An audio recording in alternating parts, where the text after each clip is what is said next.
Last টিউটোরিয়ালে আপনারা দেখেছেন যে অবজেক্ট স্ন্যাপের মাধ্যমে আপনি কিভাবে অ্যাকুরেটলি একটা ডিজাইন করবেন জিওমেট্রি সিলেক্ট করে। এখানে আপনি লাস্ট টিউটোরিয়ালে খেয়াল করেছেন যে বারবার আপনাকে শিফট ক্লিক করে তারপরে রাইট বাটন সিলেক্ট করে আপনাকে ওই এক একটা অপশন সিলেক্ট করা লেগেছিল অবজেক্ট স্ন্যাপ আলাদা আলাদা।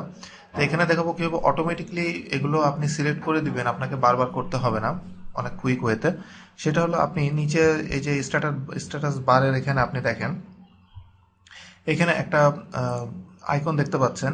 এটা এটা হলো অবজেক্ট স্ন্যাপ। এটা যদি আমি ওপেন করে দিই তাহলে এটার এটার ভিতরে আমি যে অপশনগুলো সিলেক্ট করে দেবো সেগুলো অলওয়েজ সিলেক্টেড থাকবে। অপশন সিলেক্ট করবো বলতে আমি রাইট বাটন ক্লিক করলে এখানে দেখুন, এখানে যে অপশনগুলো দেখছেন এর ভিতরে যেটা যেটা সিলেক্ট করা সেটা সে শো করবে। আমি যদি এখানে সেটিংসে যাই, সেটিংসে যেয়ে দেখেন আমি এখানে যেগুলো সিলেক্ট করা থাকবে শুধুমাত্র সেইগুলাই সে কাউন্ট করবে।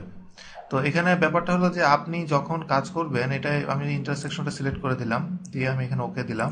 আপনি যখন কাজ করবেন তখন অবশ্যই মাথায় রাখবেন আপনি যেন সব সিলেক্ট করবেন না। আপনার যে যখন যতটুকু দরকার তার থেকে হয়তো দুই একটা আপনি বেশি সিলেক্ট করে রাখতে পারবেন, কারণ সব যদি আপনি একসাথে সিলেক্ট করে রাখেন আপনার কাজ করার সময় অনেক সময় একটু সমস্যা হয় এটা সিলেক্ট করতে। তো এই জিনিসগুলো একটু খেয়াল রাখবেন।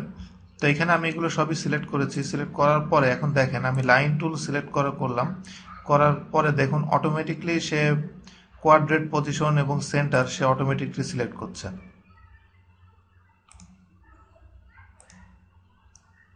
আমাকে বারবার শিফট চেপে ওটা সিলেক্ট করা দরকার হচ্ছে না। আমি কত দ্রুত অবজেক্ট স্ন্যাপের মাধ্যমে আমি এটা করে ফেললাম। দেখুন end point to end point এভাবে আপনি এটা করতে পারবেন। তো এভাবেই খুবই ফাস্ট এবং খুবই দ্রুত সহজে আপনি অবজেক্ট স্ন্যাপের মাধ্যমে আপনি এটা করতে পারবেন। অবজেক্ট স্ন্যাপের আরও কিছু অ্যাপ্লিকেশন আছে।